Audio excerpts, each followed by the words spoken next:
I'd like to begin by acknowledging the Wurundjeri people of the Kulin Nation, the traditional owners of the land on which we gather today. We pay our respects to the elders past, present and emerging, and we extend that respect to all First Peoples joining us here this evening. Welcome to the Australian Role-Playing Industry Awards of 2025. My name is Craig, though I publish under the pseudonym MT Black, and I'm one of the organisers and judges of ARPIA. And it is really wonderful to have you all here this evening in what is the hottest ticket on Wednesday night, I'd say. Just a couple of bits of housekeeping. If you need to go to the loo, it's just straight through there around the corner, and there's unisex toilets at the end of the corner around there. If you have a phone, if you could set that to silent, that would be wonderful. The event of the structure of the evening is after my introductory remarks, we'll have a keynote presentation. We'll then have the awards ceremony. We'll then break, maybe have a couple more nibblies up here, and then we'll be, as many of you as possible, hopefully will join us downstairs at Beer Deluxe. Okay. Now, I think as many of you, probably most of you know, last year was a very significant milestone in our hobby. It was the 50th year anniversary of the publication of the original D&D box set, which was really the start of the commercial RPG industry. Less people probably know that this year, 2025, is also a very significant milestone. It is the 40th anniversary of the first commercial RPG written and published in Australia, a game called Hunter Planet. Does anyone remember Hunter Planet? A few of us, yep, all grey hairs. Now, Hunter Planet was a slapstick RPG about hapless aliens on a Predator-style hunting expedition to Australia, who soon have the tables turned on them by the local populace and the fierce native fauna. Now, I either played or observed a game back in 1986. Memory is dim. My only recollection is someone who was playing an alien species that resembled a giant walking Big Mac. They found themselves backed up against the Parramatta River. The humans were closing in. They whipped out their cheese, turned it into an improvised raft, and so they escaped. It was that sort of a game.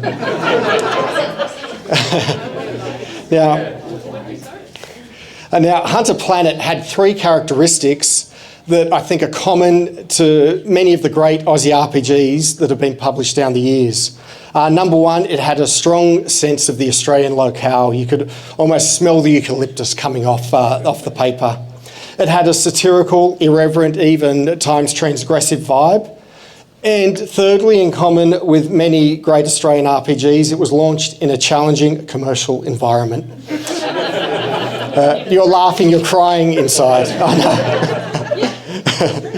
But my point is that role-playing game development is an ongoing conversation that has been happening in Australia for over 40 years. And all of us here tonight are participants in that conversation. And tonight we're going to honour some of the most recent and most excellent contributions to our hobby. And there's good reason to believe that role-playing game design is flourishing in Australia. I've been part of ARPIA for quite a few years now. I'm on the organising committee for 5 or 6 years. And in 2023, just coming out of COVID, we were astonished at the quantity and quality of the games that we were seeing. And we wondered, had we hit a high watermark, due to the fact everyone was locked inside and had nothing to do except for write games. We were wondering this year, we had a shorter runway up to the awards ceremony. We thought we're going to see a lot less games, but we didn't. We saw more games. The quality was just as high, if not higher, and the breadth of imagination was even greater than we'd seen before. The Australian role-playing industry, from what we've seen, has a lot of momentum at the moment. Now, I don't know if that reflects what's going on in the rest of the world. Possibly it does, but I do feel like we may well be punching above our weight. What we've lacked in Australia, though, perhaps, is formal documentation of the local industry. We haven't been writing stories about all the stories we've been writing. Tonight's keynote presentation is part of efforts to address that lack. Our keynote presenter this evening is Ava Otsing. Ava was born in Estonia and has been based in Melbourne since 2014. With degrees from London Metropolitan University and the Baltic Film and Media School, her work has focused on visual artists and artistic institutions such as the National Gallery and the Sydney Opera House. Ava's work has appeared in The Guardian, The Saturday Paper, Fact Magazine and NME. And Ava is currently a resident here at ACMI. Will you please join me in welcoming Ava to the podium? Thank you. Thanks, everyone. I'm Ava. Thank you, John, for inviting me to speak here today. It's really lovely to see everyone. So the project I'm about to share, Game On, it's a documentary project that I've been working on since 2023. I was introduced to tabletop role-playing games through my residency here at ACMI, actually. We had a Monday night D&D session with some of the video game designers here, and then that year when I heard that John was struggling to find space for everyone at that year's PAX, it piqued my interest, like how come it's become so popular? As a documentarian, there were so many aspects that interested me about the scene, why it's become so popular, who are playing, who's the community, and where did it come from. So tonight I'd like to present to you 2 works in progress, which, please, they're not finished at all, which normally, like, you wouldn't even do that as a filmmaker too. So I don't know what I'm no. But obviously it's such an honor, and even at this early stage, I'm so open to feedback and whatever you want to tell me, if you hate it, if you love it, anything. So the first one is a preliminary edit that my editor put together when we were trying to figure out what the story is exactly about. And at the time, we were actually trying to also make it into like a 3-part series. So the first one was focusing on the history of TTRPGs. And that's what this rough cut is kind of about. And then after that one, I'll come back and talk more.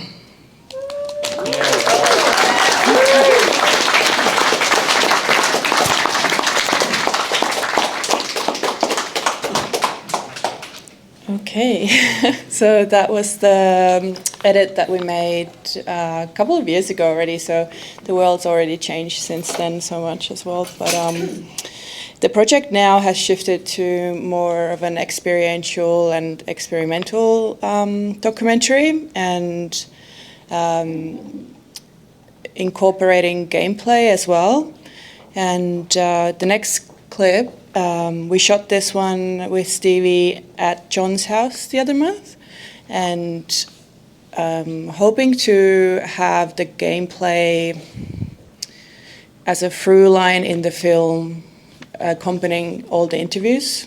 Working out the structure and the story. It's filmmaking's a lot like game design, I guess. We have all the elements, the interviews, the gameplay, the B-roll, but putting it together is the challenge. So the next clip is the actual game. Yay! All right. Thanks for watching. So now the next steps are trying to fit all the interviews into the documentary, creating a through line with the gameplay, making the documentary feel like you're in a game yourself, and educating viewers about what TTRPGs are. So currently there's no financial backers and the project has halted. However, we were talking with John about doing a crowdfunder, perhaps, to at least finish a first draft, so we could then take to funding buddies. That's it. If you have any questions, ask me. Thanks.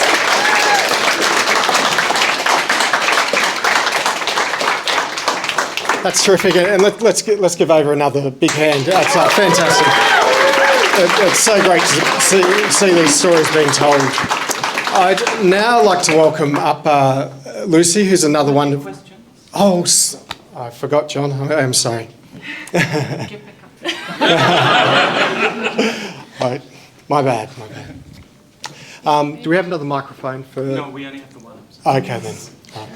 Do you want me to... Do we need to mic it, Dante, or should we... I would take it over because we get it on the... No worries. Spirits of man, I'll call it out. Any questions for Ava?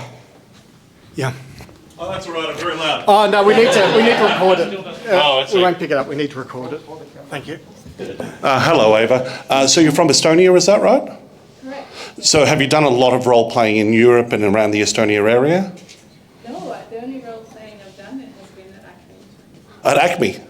Oh, I was going to ask what the difference between, if there's anything you noticed about Australian role-playing scene and the European or Estonian role-playing scene.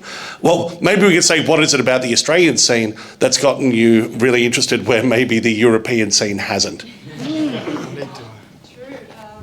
Sorry, I've just realised a slight flaw in the scheme. Don't worry. That's a great question. So yeah, I discovered TTRPGs at, I don't know, age of 34 or something. So when I was growing up, I left Estonia when I was 19. I just kind of knew of Dungeons and Dragons, but really not much. So what got me interested, I think, was John's, initially was John's dilemma of not having space for everyone. And How that... did John describe it? How did You've been very polite. I actually can't remember specifically. Was the term Stalinist coup? I've never heard John say that. Anyway.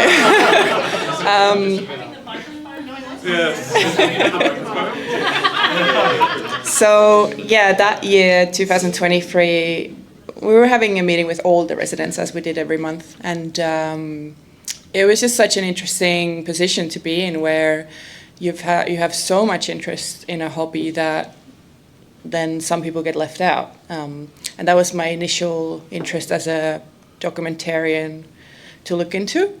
But then obviously role-playing games have had such an effect on myself, and then meeting the community and doing the interviews, it just kind of, my interest only grew in the whole scene. So yeah. Is there anything particularly Australian about it, though? Considering that you're seeing it as an outsider, we're all role players, we are Australians. As an outsider, seeing that scene coming into it from this, is there anything about this that seems particularly Australian? No, not currently. I haven't noticed. I think it's a global phenomenon. Like, the interest has grown globally in TTRPGs, but it is an interesting aspect to consider, like what's different in Australian role playing, for sure. Yeah, I think maybe the community and what John's done, like that's pretty special to Melbourne and this specific part. Yeah, any question? Yeah, please. Don't worry about them. I don't think We're not going to do that? No. Just wondering, what is the goal for the documentary? What would you see as the marker for success? Is it getting onto a mainstream free-to-air? Is it a Netflix special behind the scenes? What is it that you hope to achieve? So I presented it at the Australian International Documentary Conference that year as well, and back then it was to get maybe SBS or Netflix or someone like that interested so that it could be made into a special, which can still happen, but currently the goal is to finish the film, at least something, and then have it even online for as many people to see, and like maybe people who don't know anything about TTRPGs and they would learn about it, or so just get it out there is the goal. Yeah. Any other questions? What was your first character? There's an Osimer as well. Zora was the name. Yeah, it was memorable, for sure. Sorry, last one. Yeah. Last question? Yeah. Are those the Fortress character sheets? Because I know those character sheets. I don't know, but you can email me if there's a copyright issue.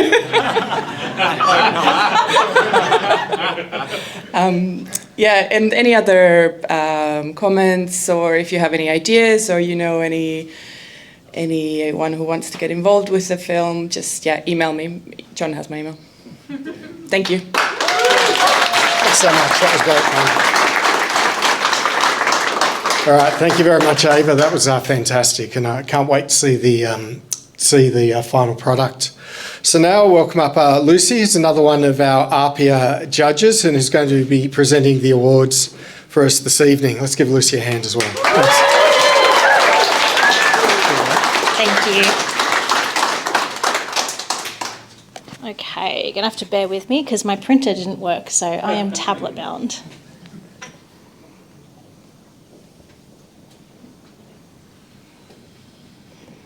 Okay, so before I get started, I will say that for the winners, we can give you 2 minutes if you wanted to have a little speech or say something, but I will be cracking the whip if it is anything beyond 2 minutes and 10 seconds. That is the distinct cutoff time. So, okay, so let's get into it. So we're going to start off with Best Artwork. Very exciting. All right, and the nominees are Bracing for the Storm, illustrated by Tara Willow and Tallulah Cunningham. Call of Cthulhu Keeper Decks, 2nd edition, illustrated by Ruben Dodd. Castles in the Air, illustrated by Samara Jethwa, art direction and layout by B. Hendro. And Ganymede Outriders, illustrated by Ivona Denovic and Juan Ochoa.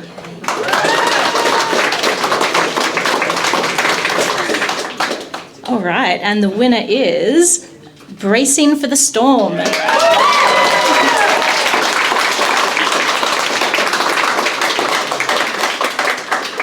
Do we have a representative to come up if the... I think it's a Western Australian team, so probably not. Okay. Redraw.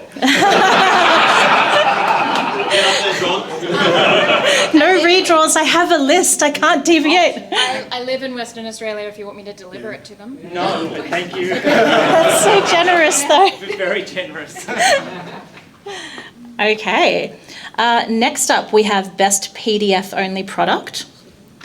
Starting with the nominees being Partners, The Lost Files by Steve D.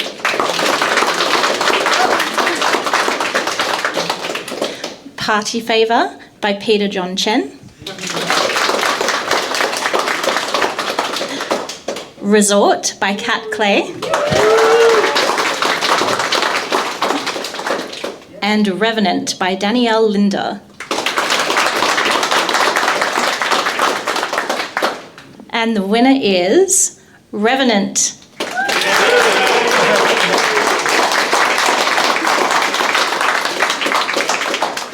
Do we have Danielle? I am not sure. Do we have Danielle or an appropriate representative? Get up there, John. We'll say no. No. 2 for 2, or no? Tickets were very hard to get. Yeah. Oh, all right, well, I can't do that math in my head, so I'll just crack the whip whenever it seems appropriate, just like chase you off the stage. Okay, next up we have Best Emerging Creator. And the nominees are David Waldron. Yeah.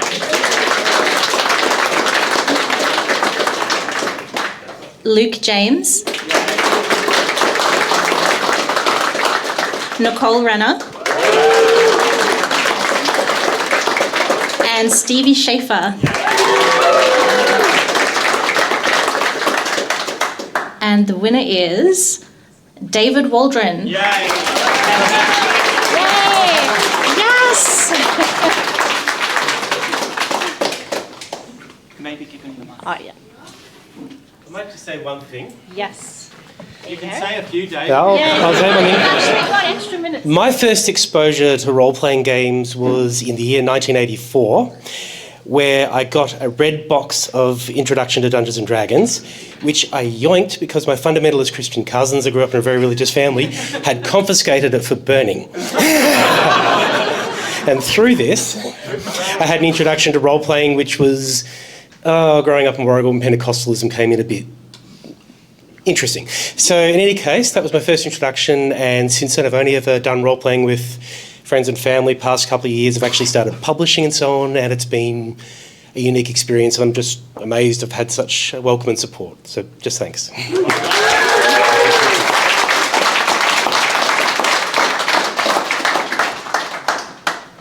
Well done. Okay, next up we have Best Stream. And the nominees are Best Left Forgotten, Sunburnt Country by Nathan Quadrio, Miriam Fiatz and Jess Wolfendale. Call of Cthulhu Live, PAX Oz 2024 by Michael O'Brien. Castleton by AJ Winters. And The Eldritch Lawcast by Ben Byrne, Dale Kingsmill, Sean Merwin and James Hake.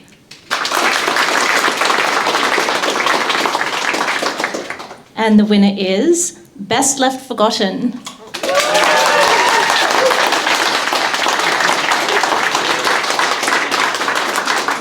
Do we have a representative? I think they've forgotten. Didn't. All right, well, we need you to start stepping up and taking up everything. And yeah, no, you won't. I can tell the face. It's like, no, I've been up there enough today, no. Okay, so next up we have Best Scenario. Okay, and the nominees are Duck Pack, Book 4, The Quackford Terror and Other Stories by Neil Gibson and Drew Baker.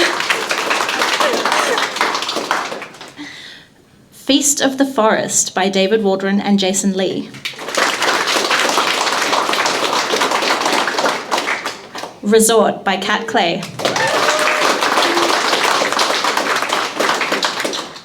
And Vanity of Vanities by Jake Nelson.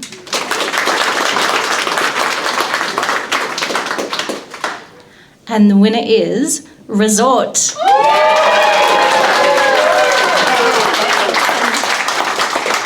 Oh my gosh, this is so exciting. You know what is beautiful is just how many people I know in this room, even if I don't know you, I hope we can meet. TTRPGs, I came to it late too. Like, I started playing video games when I was 3, but I started playing TTRPGs in my 30s. And I have been so grateful for the community here. So many of you I call my friends. And if this isn't the year for a game where you play ultra billionaires who may or may not get eaten by the Cthulhu mythos, what is? Congratulations.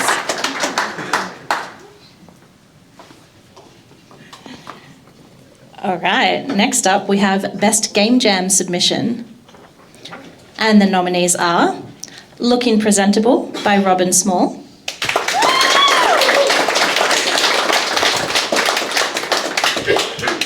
Prehistoric Keeper by Joey Young.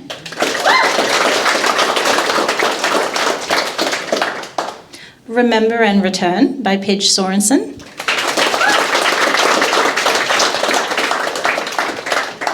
And TCP Foundation by Brandon Lee, Nicholas Rabinia and Jesse Lee.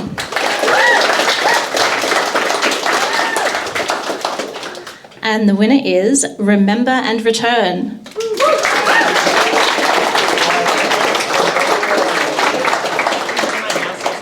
Yes. So whilst I'm not Pidge, I just wanted to comment because Pidge is one of the very few Indigenous writers and a very proud Indigenous woman from the Perth area. And to see a mechanism which allows her to tell her stories and the phenomenal importance of that as being an Australian story, an Australian voice, an Indigenous story and an Indigenous voice is just so close to my heart as to what is exciting about what's emerging out of TTRPG in this new community and this new era.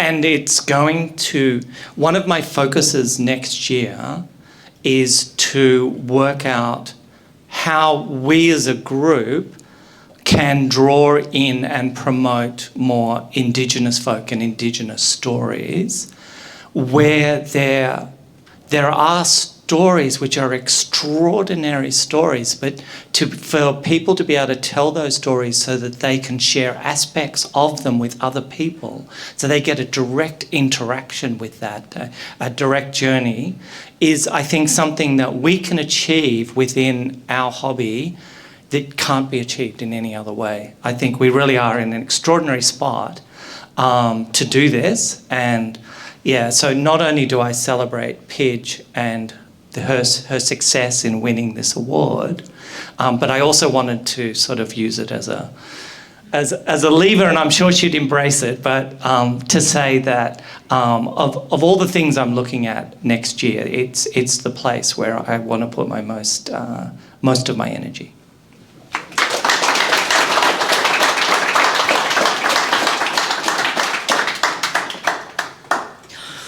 Okay, and now the moment we've all been waiting for. It is the nominees for Game of the Year, starting with Cartograph Atlas Edition by Brandon Lee.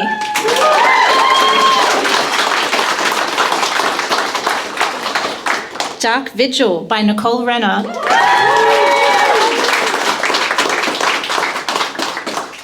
Midnight in Melbourne by Elm McPherson and Ivan Neville.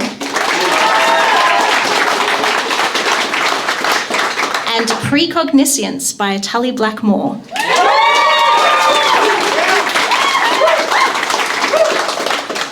All right, can I get a drum roll, please?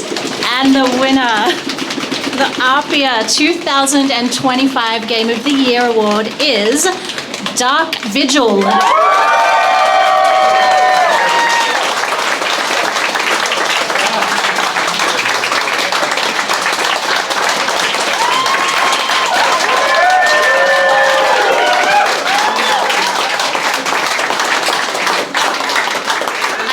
About 8 minutes to fill. I'm not filling 8 minutes. Although 8's an interesting number because 8 years ago I'd never heard of D&D or any other TTRPG. I ended up in TTRPGs because my family was bugging me to make friends at university and I had nothing to do on a Wednesday night. So I went down, discovered they had that to a game society where I thought I was going to go and talk about video games. Turned out, no, that night I was playing D&D and 1 week later I was running at Games Lab. All of this to say this is a really weird trip. 8 years in, not even 8 years in really, and I'm winning this is pretty impressive. So thank you to the committee, thank you to everyone who supported me, because there have been a lot of people who've been supporting me over the years, and of course to everyone who's involved in it as well. Not 8 minutes. That's okay. If anybody else wants to come up and say something. John, Craig, anyone? All right, well, that's everything for the awards portion. I think I was handing off to John, yes. There you go. Thank you so much. Congratulations to everyone shortlisted and everyone who won.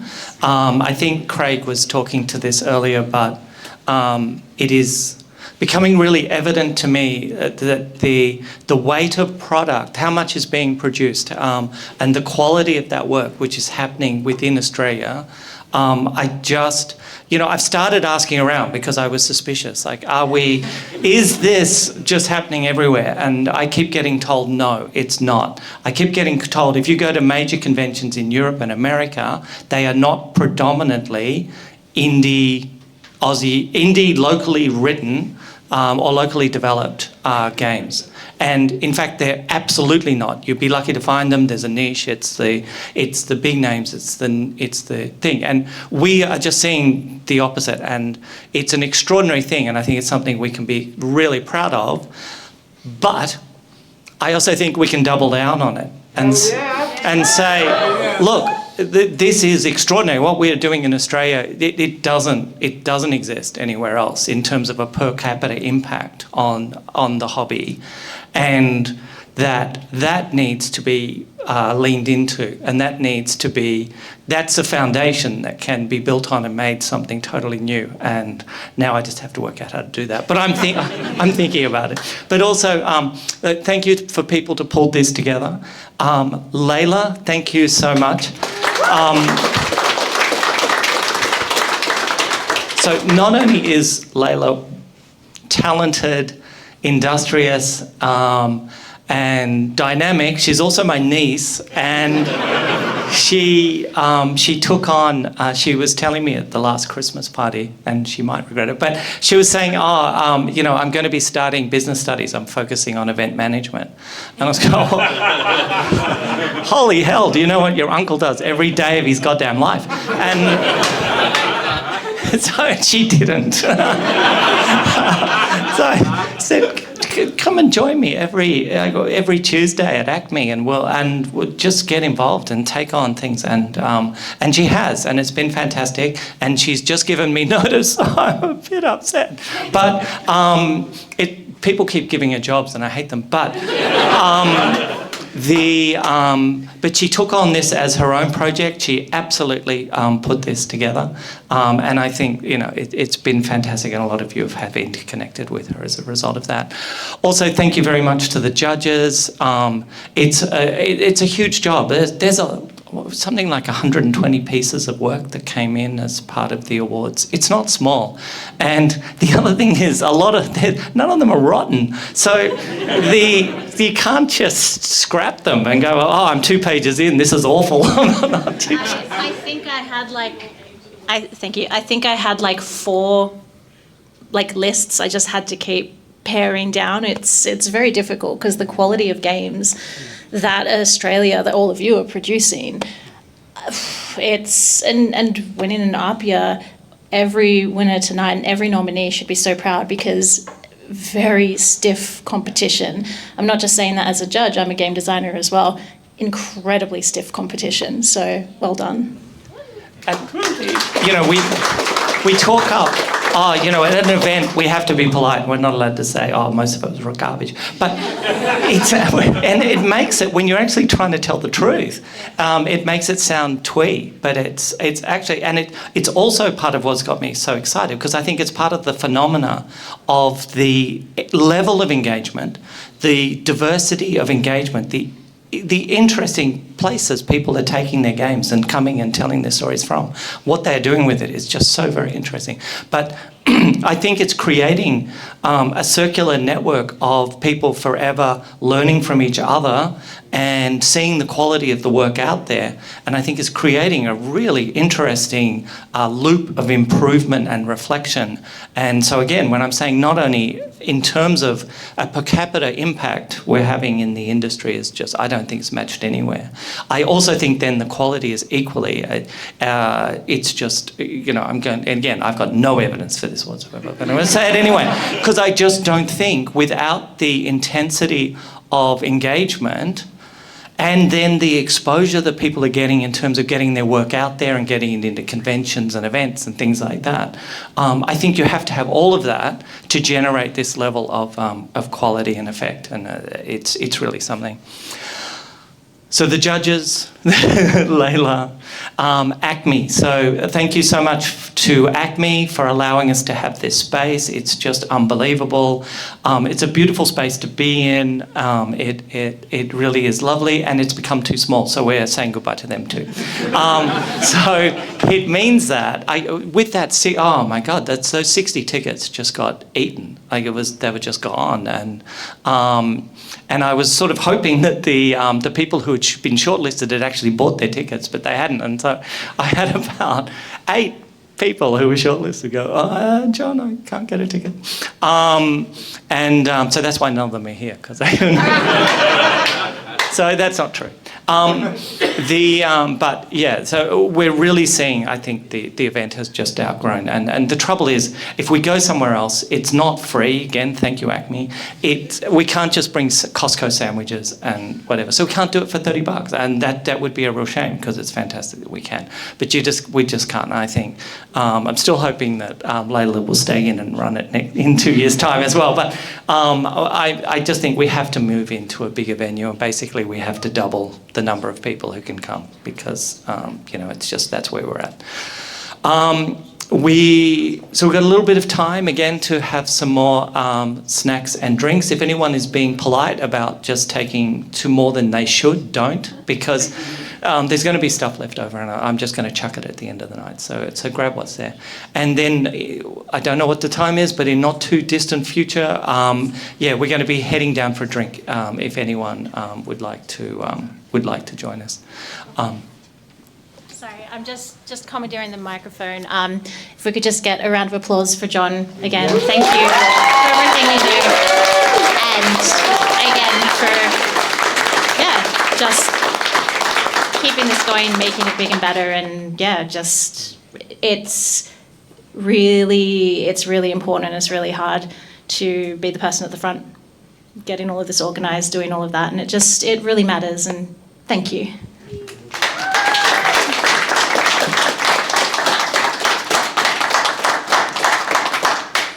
So enjoy the rest of the evening, enjoy the rest of Games Week, enjoy PAX Oz, enjoy South by Sydney if you're up there. If you are up there, we're doing an industry awareness event at South by Sydney, which is something unlike we've ever done before, which is super exciting.